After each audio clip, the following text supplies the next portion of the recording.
Hello everybody, how are you all doing today? Welcome back to another learning session of Unreal Engine 4, where my friend Strange Bro Jim and I are learning the Unreal Engine. We are still in the working with audio attenuation section. Supposedly we will continue with a reverb attenuation. Attenuation reverb send, there it is. I think that's where we left off. And hopefully may finish this part today. I don't know if we will, since it is significantly long and this part has a lot more text than the previous one. So while I look for Jim's stage, of course I'm get settled a little bit. Down in the description below there's a link to the power shop, where you can purchase energy mixes, heat mixes, hydration mixes, shakers, and even stakers. If you use code BLACKHEART, you will get a 10% discount and help support the channel in the process. Man, it is quite hot today for me, so sorry for the noise of the fan in the background. He should be already on. And any kind of sound to it, then you'd have a lot of confusion from some people, because they'd be like on, where's the music? Where, this is kind of creepy. Where's the sound effects? They'd be like trying to check their volume settings and stuff like that, and go, wait, why is there no volume, or whatever. So it's one of those things where it's like, sound is definitely important when it comes to games. I mean, there's no question about that. Okay. You'd have to have something really interesting if you didn't have any kind of sound, right? So the fact that it's taken quite a long time to get through the working with audio section isn't too much of a surprise. So we're getting to the very end of the sound attenuation section. We just got two major sections here left to go. Concerning the attenuation occlusion and the attenuation reverb send. So we'll see if we can get through all of that today. I see Blackheart's in the stage, so I'm going to go ahead and get him in so that you can all hear him. Hello, how you doing? Not too bad. Yourself? I'm doing okay. Okay, how's the heat? Oh, it's hot, alright. Yeah. Well, just what, 6 more months and it'll start cooling down for you? Oh, please, sooner. I don't like the heat too much. I'm actually kind of the opposite. I actually don't mind the heat too much. Well, I mean, obviously I wouldn't necessarily want to be out in like the direct sunlight with the sun beating down on me kind of thing, but I typically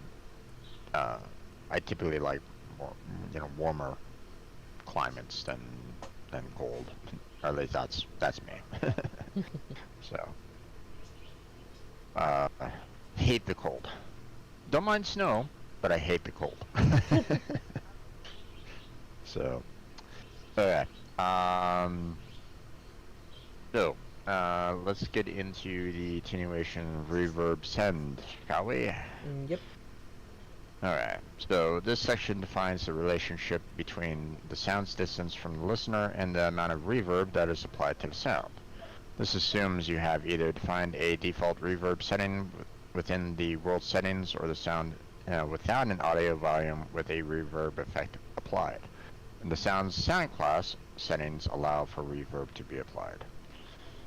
You can control the method used to determine the reverb send level, the amount of the sound to send to the reverb effect, reverb min-max send level, and how this might vary with the sound's distance from the listener. Reverb min-max send distance. Okay. So yeah, that's pretty much all the settings there. You have the check and see, do you want the reverb enabled? There you go. Do you want what kind of send method do you want on it? Which I'm assuming the linear is going to be very much like the graphs above. We'll see more about that, and obviously the min-max distance overall. So Yeah. that's going to be interesting. But enable reverb send. This property is used to enable or disable the reverb send system. If true, the sound will be processed by the assigned reverb effect according to the settings defined below. If false, the sound will not be processed by reverb and will be completely dry. That's a weird way of saying it, but sure. So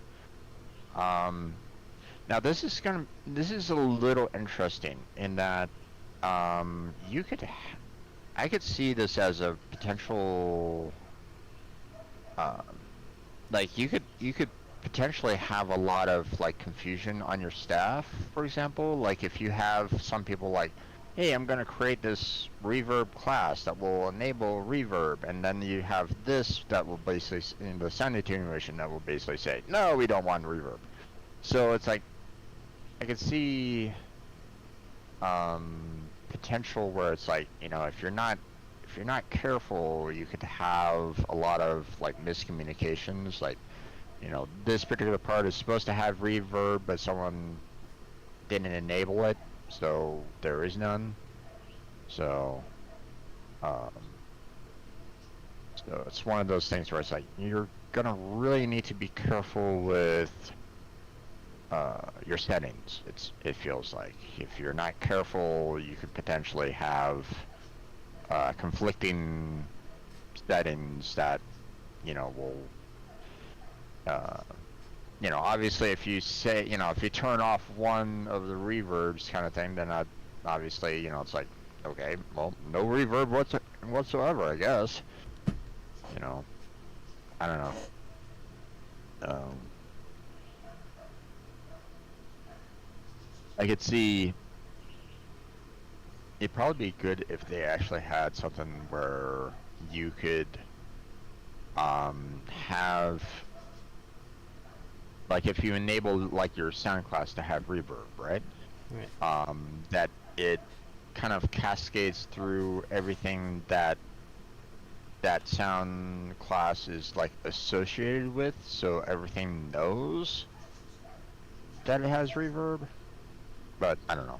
I don't know if they did anything like that or not, but I would imagine not, and therefore if you had like different sound engineers or something like that, I don't know. Reverb send method. Okay, so this property defines the method used to determine how much of the sound is sent to the reverb effect. So you can have the amount of, and linear, the amount of the sound sent to reverb effect will be determined by interpolating between the values defined in the min-max send levels over the distances defined by the min-max distance values. You can have a custom curve. The amount of the sound sent to the reverb will be determined by the curve you had defined over the distances defined in the min-max distance values. Or you can do the manual. The amount of sound sent to reverb will be defined by a single constant value. This doesn't change relative to distance, so it's probably most useful for non-specialized ambient style sounds rather than point source 3D sounds. Okay. I like the fact that they they give a slight example here, probably most useful for non-specialized ambient style sounds. So I like that little touch that they did there. But here's the thing, is the send method not going to touch upon the other curves that are up above, like the logarithmic, the inverse, the log reverse, natural sound? It doesn't touch upon any of those? Doesn't seem that way. Yeah. You would think that it should, but I mean, you know, I would imagine that, you know, like logarithmic or inverse would be also kind of applied to the reverb, you know, send method, but, you know, I don't know. They didn't, or maybe they're just kind of saying, okay, you know, these are the common ones or something like that, maybe. I don't know. Maybe it still includes those other curves, but we'll have to see later, you know, if we want to kind of check that out. Yeah. So, in the engine itself. So, okay, reverb min send level. This property is only available when using the linear send method. It determines the amount of reverb to apply to the sound when the distance defined in the min distance property. Typically, you would use lower values here so that there appears to be more direct than reverberant sound when close to the sound source. Okay. Once again, they're really hitting home on the linear send method on that, which kind of makes me think that maybe they don't have the logarithmic or anything along those lines. So, we move on. Yeah. This property is only available when using the linear send method and determines the amount of reverb to apply to the sound when at the distance defined in the max distance property. Typically, you would use higher values here so that there appears to be more reverberant than direct sound when far away from the sound source. Okay.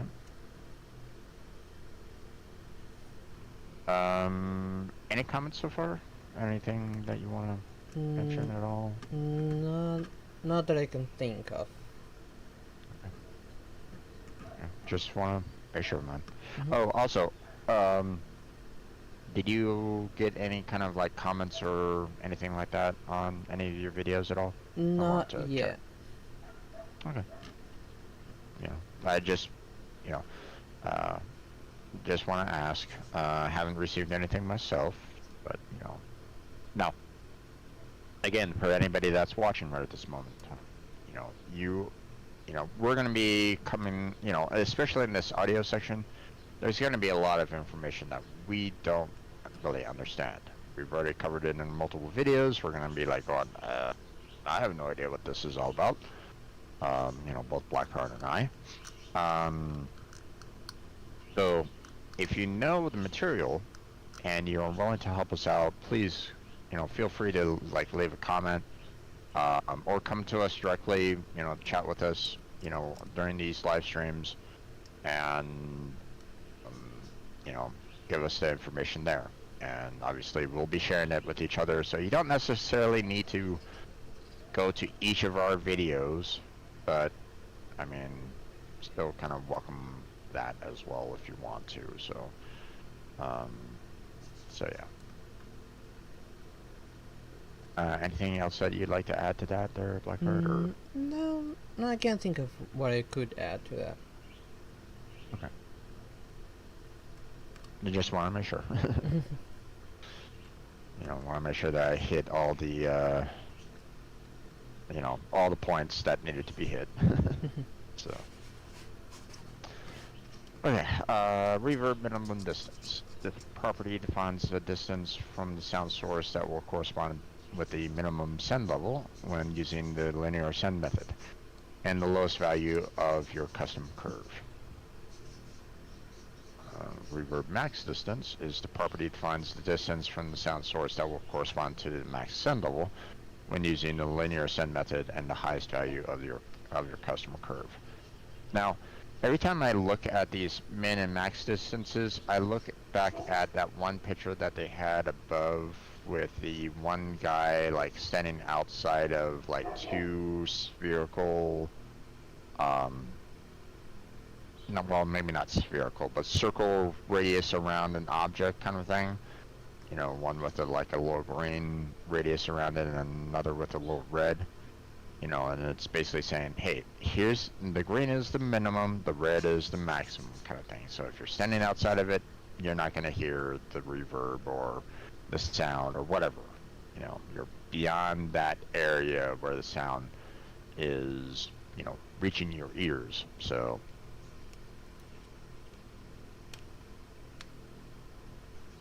of course you can change those settings depending on, um, maybe you have something that has a little bit more in tune hearing, but so whenever I see like minimum, maximum, this is kind of the representation that I kind of think about, you know, really. So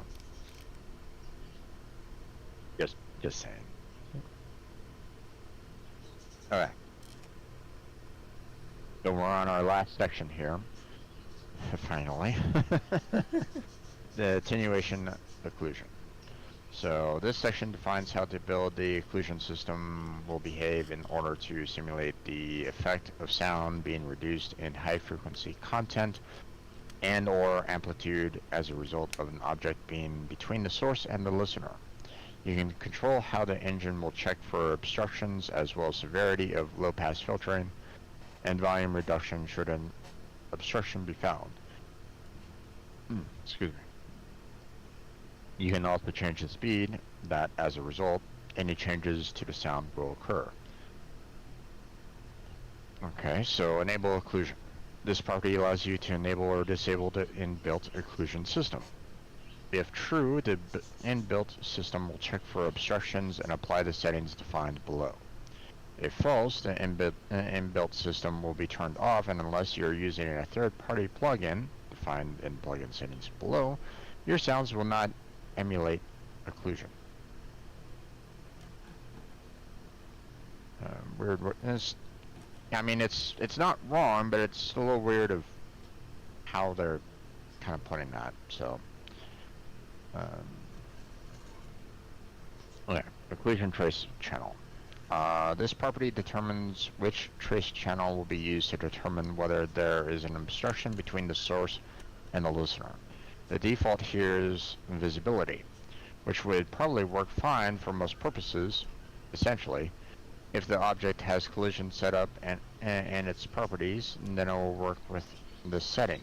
If you want to exclude any specific objects from the occlusion system so that they didn't form obstructions to your sounds, you can do this by setting their collision response property for the channel you're using. For example, visibility to ignore. You may have to change the collision preset property to custom to access this. This may have implications on the correct functioning of other systems, so do this with care. It may be better to set up a custom audio trace channel. Okay. I'm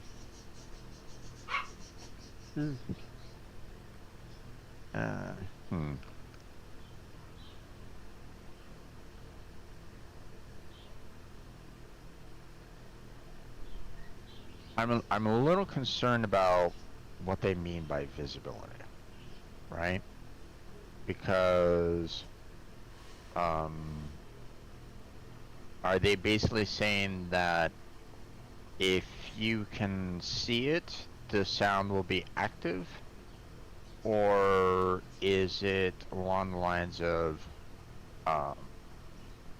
you will turn, if the object is like rendered in, for example, like I think you for have how the sound would perceive the object. If well, how should I put it? Like, if the sound source would see said object as something it can collide with or not.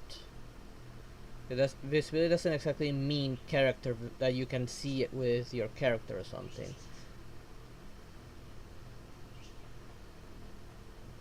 And so occlusion is if the sound detects that there's something in the way. Like it sees, okay, there is, say, a wall right here. I can't go through this. But if that sound doesn't see that wall, then it'll just go through it. I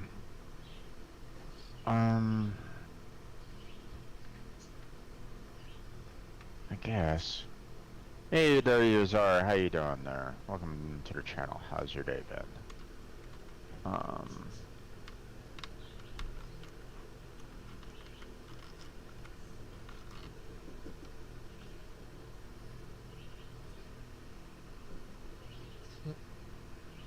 mm, In the case of sound occlusion, you have to determine whether or not the sound source will see that said object exist, yeah.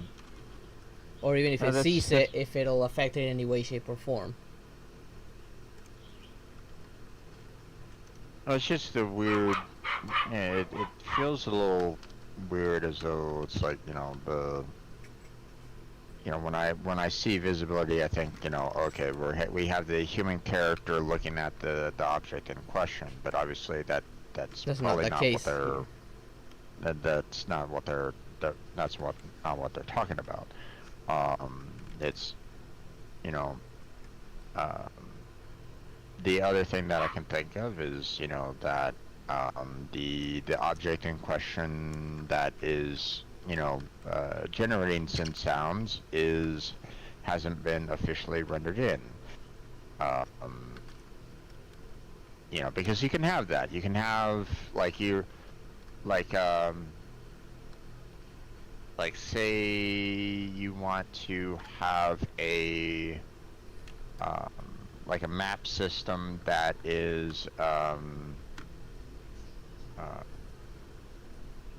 like generated on the fly. Like, you don't want it to have you don't want to have like a map that is um, pre-built or something like that. You want it to have like a map system that is auto-generated, right? Yeah. Um, so you might not necessarily know exactly where that particular sound source might come in from, so therefore, like, if it's not yet created at that particular time, would you still potentially hear that sound, right? So, technically, if it's not visible yet, hence not created, so therefore, would would it kind of mean that way as well? I I don't know. don't think It's so. I don't know. You're most likely, correct in this. I'm kind of leaning more towards uh to what you're saying about how if the sound, you know, sees some kind of object that it can collide with, like the sound wave will go, like it sees a wall, and it determines whether or not that sound can actually collide with said wall. you know does is that the visibility that it's referring to? you know you're that's most likely what they're referring to here in this particular case. Yeah, I do feel like it um is that way. yeah. um I'm just covering all my bases here, though. That's all. So, um, the um,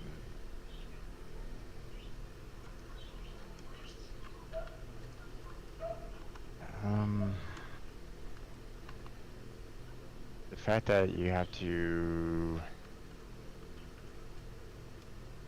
the what I'm um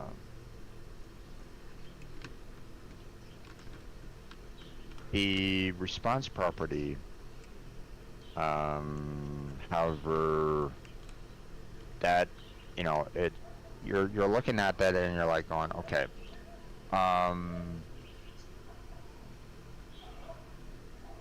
are they referring directly to the objects itself that are, potentially, the collision object, or is it the response property of the sound source itself that will basically say, hey, I want you to ignore all collision,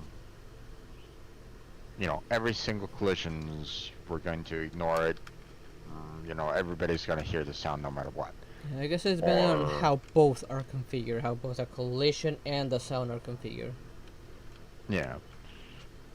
You know, one would imagine, right? Because, you know, if you have a sound source that, you know, you're basically saying, hey, I want you to be heard throughout the entire level, say like music, then, you know, you pretty much do what? Probably ignore, most likely. I guess maybe, you know, I don't know really on that one, but, um,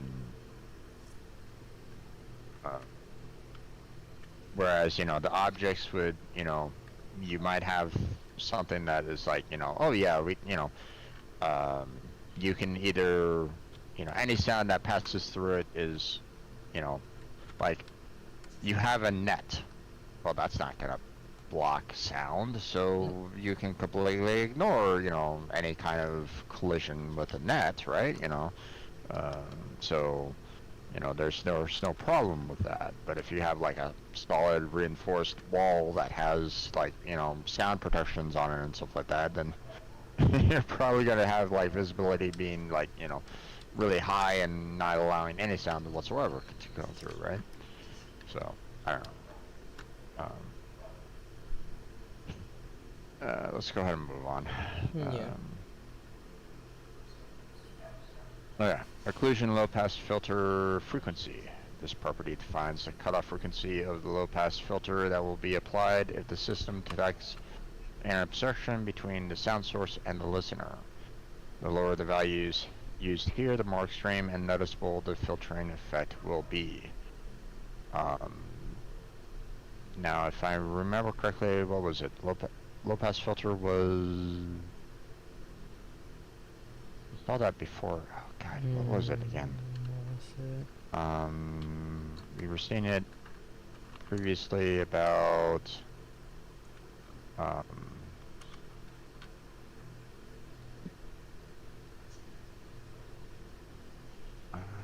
was it again?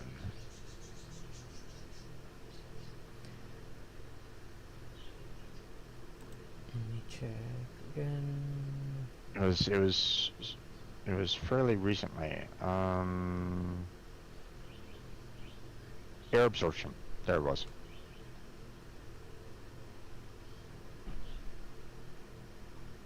So, so I guess this is talking about how much the sound gets absorbed by the air then. So I guess so. Oh. It's the only thing that I can think of right at this moment in time. Unless, again, unless the low pass filter is, you know, applies to other things besides air absorption. You know, again, we don't really know. So,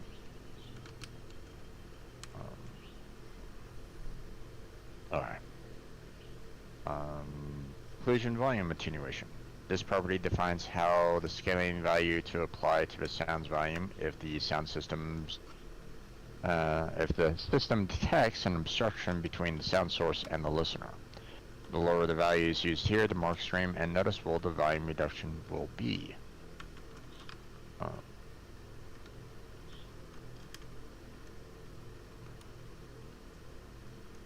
Okay, so if there is a obstruction of some kind, say like a wall, how much of the sound do you want it to obstruct? Right, how much will you reduce down the overall volume if the wall's, you know, in the way, right? Like if you have like a wall and a door or something like that, how much sound will just be dampened by that? So, if you have a really low value, apparently, like if you have like, you know, 0.000001, then, you know, you're probably not going to hear any volume, apparently. So, but again, I don't know how, what their scaling is in terms of the overall values are, you know. So I mean, if it, does it like use percentages, or does it use like, just a whole lot of digits? And if so, what's like the maximum number that you can put in there, so that there's no loss whatsoever. I don't know. Occlusion interpolation time. This property defines the transition time for the occlusion effect as a sound alternates between being obstructed and not obstructed. The lower the values here, the more responsive the system is able to be, but if depending on your settings, this can produce some fairly extreme behavior. It's a good idea to experiment with different time values to find what works best for different situations.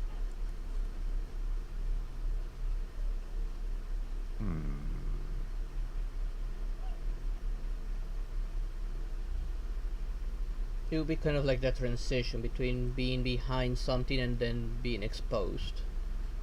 Yeah. Like, say you suddenly open a door, like, do you want the sound to start be sudden, or do you want to be subtle, how the volume goes up? Yeah.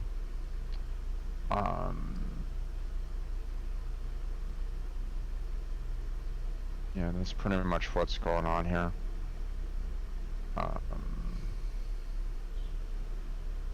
So I mean, if you're walking down the hallway, kind of a thing, obviously, you wouldn't necessarily be getting hit with a lot of obstruction, so you'd eventually hear the sounds as you're getting closer. But that's not the point of the obstructions here. It's more along the lines of if you are, say, like in a soundproof room, and you open up the door, well, that breaks the soundproof settings, and therefore you're going to be hit with like all the sounds outside said room. So, like, suddenly, almost instantaneously. So, unless you try to like open the door up slowly, but even then you'd have to determine, do you still hear the sounds like, perfectly like natural, like, it doesn't matter if you're trying to open up the door slowly. As soon as you open it up, that sound enters no matter what, so but obviously that's depending on the game. So use complex collision for occlusion. This property allows you to enable and disable the use of complex collision for the obstruction system. By default, the system will use an object's simple collision to check for obstructions, as this is significantly cheaper in terms of resources. However, if the objects in your level have complex shapes, then you may find that this produces unconvincing results. For example, sounds may be flagged as obstructed even though they are not. In the screenshots below, you can see the difference between an object's simple and complex collision models, and how, if the listener was towards the bottom of the object, it could produce the problem highlighted above. Hello there, King Joe. How you doing? I'm doing A-okay right there.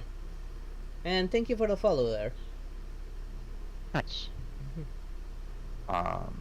So obviously, as you can see, the top screenshot has, isn't as, you're not really caring too much about, the complex shapes or anything along those lines. But I mean, if you're like behind this table, and the sound isn't hitting you at all, then you might be looking at this going, what are you talking about? There's holes in this table, blah blah blah. Yeah. I should be hearing this, perfectly fine. Right? Right. The stream's doing well so far. Nice.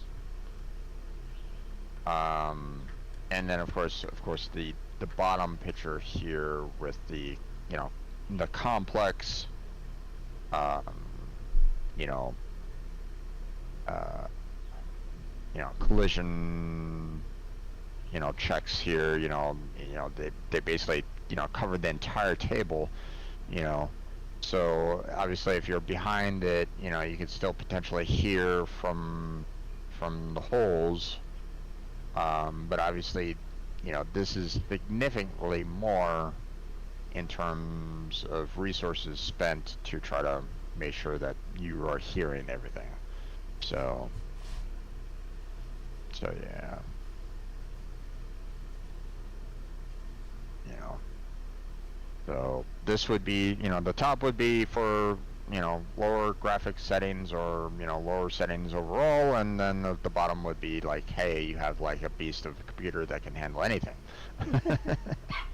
Yeah, so it also depends on what sort of situation you want to use it. Like, if you do want to be able to like hide behind something and affect the sound, then yeah, go with a complex. If it's somewhere where you really don't need it, then yeah, you can just go with a simple. I mean, true. Like, it will all But depend on how you intend to use it in the scenario it's in. well, you also have to consider the, like, if you're designing a game, that you might want to have like both of these, but you determine which one of those is used based off of the settings that the player chooses. Yeah. So like, if you want someone to basically say, hey, I want, high graphics, high everything, high sound, blah, blah, blah, blah, then obviously, Yeah, but you even go if a with the player bottom. decides that, how we program it will be determining this regardless of the graphics setting. Yeah. Well, I mean, this And is this this is is a this is game audio, but engine that what we're starting at. We're starting to make a game, not play a game. yeah, indeed. But I mean, like I said, We're still learning how sound works with the Unreal Engine. okay, you're talking to your chatter. No Yeah. worries. So yeah, it's one of those things where it's like, the settings themselves might determine you know, what the player might actually hear, right? So, if the player picks the lowest settings, overall, then, hey, they hide behind this table, they're not going to hear anything. But if they pick the higher settings, then they might actually hear something, you know? It all depends on what their computer or, what the console can handle, right? So, um, it also determine it might also fall on us as well as to whether or not we actually want to do something as complex as what that bottom image. We might like look at this and go, we don't really care about if someone's hiding behind this table, blah, it doesn't matter, Yeah, like, if the so situation doesn't impose for that, then why bother investing in resources you're not really needing? exactly. So um okay, attenuation plugin settings. This section allows you to define any settings made available to you by the developers of any third-party plugins you choose to use for either spatialization, occlusion, or reverb. If you're using the native built-in systems, then this section will be empty. So, Yeah, and there's thank you all the there, different, Kini. there's all the other settings being added there. So there we go. Yeah, the different plugins. And that, yeah, all the different plugin settings. But it's like, okay, well, they didn't really add much here, but I mean, it all depends. I guess it depends on the plugin that you add Yeah. to it. So, um, Yeah, it'll be dependent on what sort of game we end up making. well, yeah. Well, I mean, the plugin obviously will, if we even want to use a plugin, then that will go go in there, but you know that, yeah. So we'll see. Okay, so we have the sound cue editor next. It's a fairly short-ish section. Shall I continue on it, or do you want to like maybe save it for tomorrow? Since the next part is also sound cue, we might as well leave it for tomorrow. Like we have the sound cue editor and sound cue reference, so all that's left. So might as well leave it for tomorrow. Well, don't forget we also have the sound cue editor UI to look at as well. If you expand out the sound cue editor, there's that section as well. Although it doesn't really look all that much.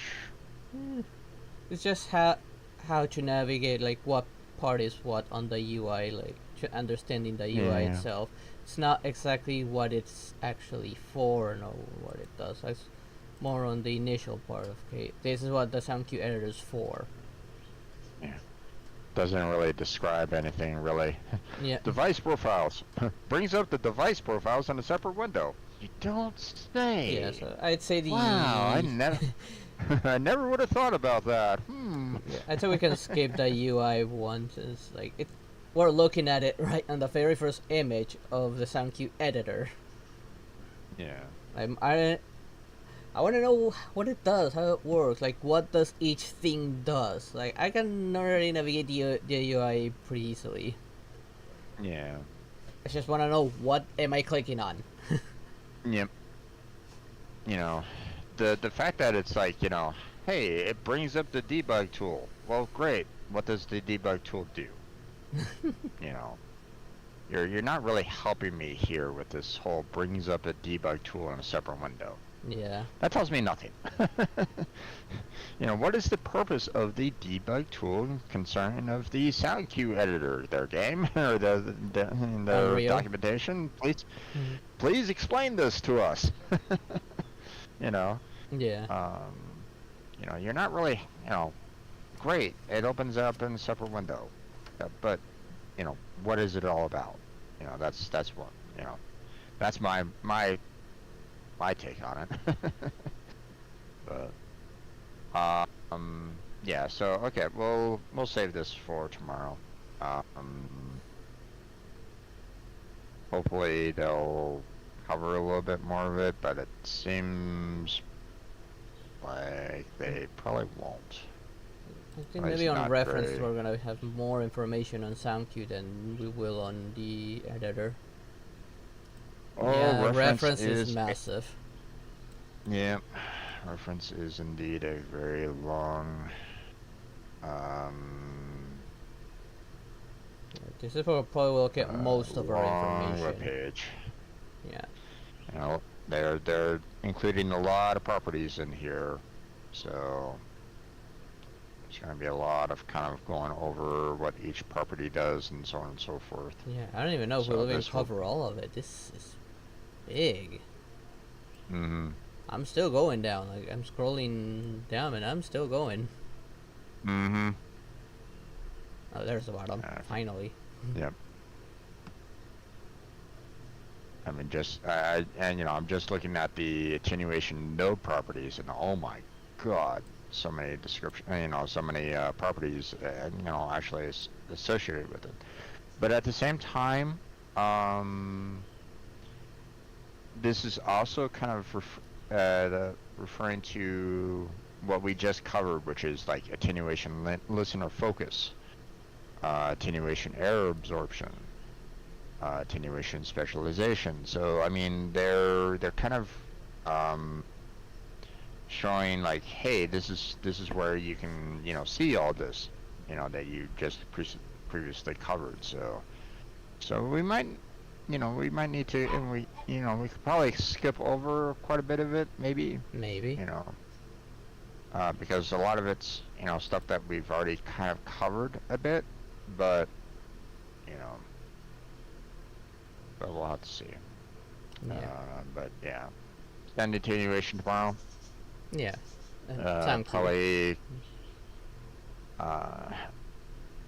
Sound cue editor tomorrow, which probably won't take us too long to get through that. Yeah. It's a fairly small web page of content.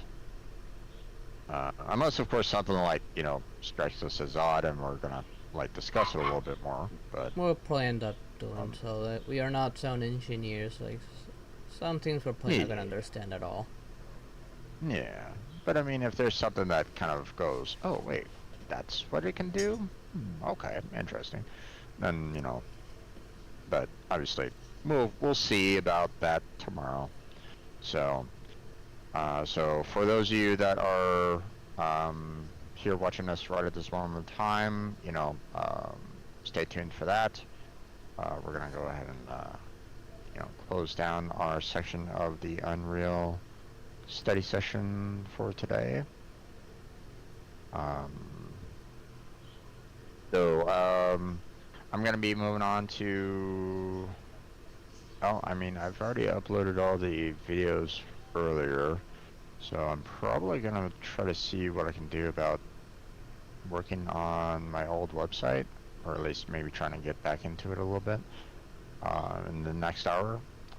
And then I will be going on to the Lego Movie video game after that.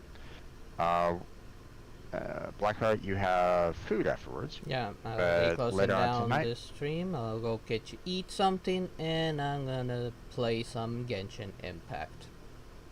Later on tonight. Yep. And roughly an hour or so.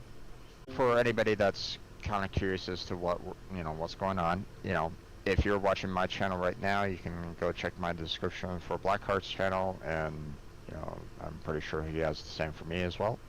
If I remember correctly. So, you can, if you're interested in seeing what we're playing, there you go.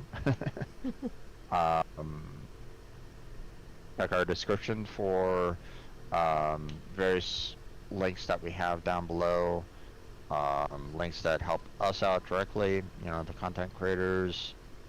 There might be some links down there that might help you out. I like to try to promote, Team Robot, and Team Robot's kind of built around the idea that everybody helps each other out in whatever way we can, right? So, so that's available if anybody's interested in that. If you are sound engineers and you understand everything that we're kind of going over on this Unreal, studying, Unreal Engine studying, please feel free to, give comments about it, help us out with some of the topics that we're not really understanding very well. We welcome it. Obviously, if we might occasionally get oh my God, you guys are complete idiots, and well, that's not really helpful. But I mean, let's say explain it to us, or maybe give us links to someone that might have explained it with examples. Yeah, that would be very appreciated. Not only would it help us, but it could potentially help out someone else. So. So we encourage that, at least, be more constructive. Let's see. Anything else? Is there anything that you might want to state? Do you want to promote anything on your end there, Blackheart? I already took care of Poggers before I joined your stage. Alright. Well, I'm just saying, you can do it again if you want. Sometimes it's good to do at the very beginning, at the very end. You never know. Probably before I close down, I'll do it again. Okay then. Alright. Well then, I'll leave you to it. So You have yourself a good time. Enjoy Genshin. Enjoy your food, and I will catch up with you again tomorrow. Okay. Bye. Bye. Okay, I am out of the stage. So yeah, I am gonna be closing down the stream real quick. I'm gonna get some food, something to eat, because I don't like eating on stream. I feel uncomfortable. And I'll be coming back in roughly an hour or so for some Genshin Impact. Maybe it'll start earlier than normal since we managed to get through attenuation faster than I had originally expected. And there are some parts that we didn't fully understand, but fortunately, at least for this part that we covered, it was a bit more easier to understand, particularly occlusion. Yes. Or at least I think the explanation I had given was the most reasonable one, at least. And let's see. And yeah, before I close down, of course, down in the description below there's a link to the Pugger shop where you can purchase energy mixes, sleep mixes, hydration mixes, shakers, and even stickers. And if you use creator code Blackheart, you will get a 10% discount and help support the channel in the process. Anyways, let's see. I'm gonna meteor shower someone real quick over on VStream, and then I'll go get some food. Let's see, who's on right now on VStream?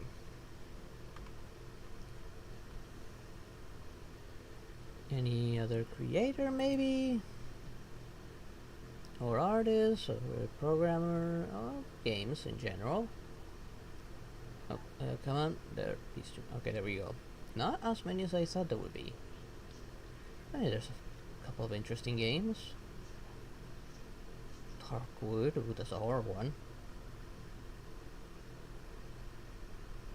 I might need to get myself that game. I'm curious about Darkwood.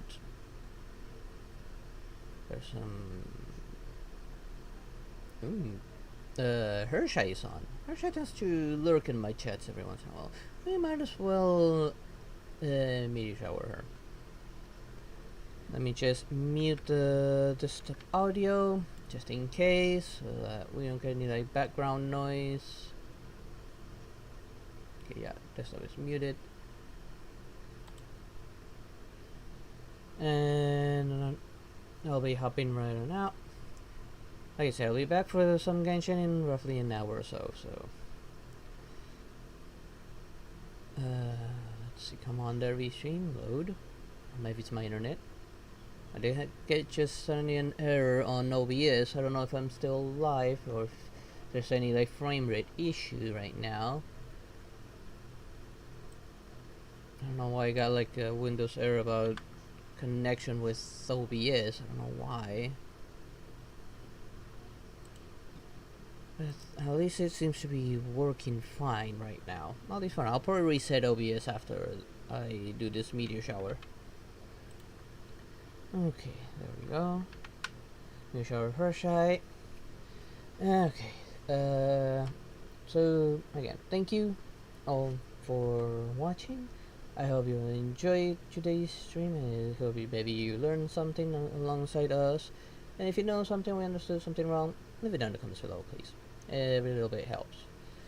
Anyways, thank you for watching, and I hope to see you all in a little bit. Bye bye for now.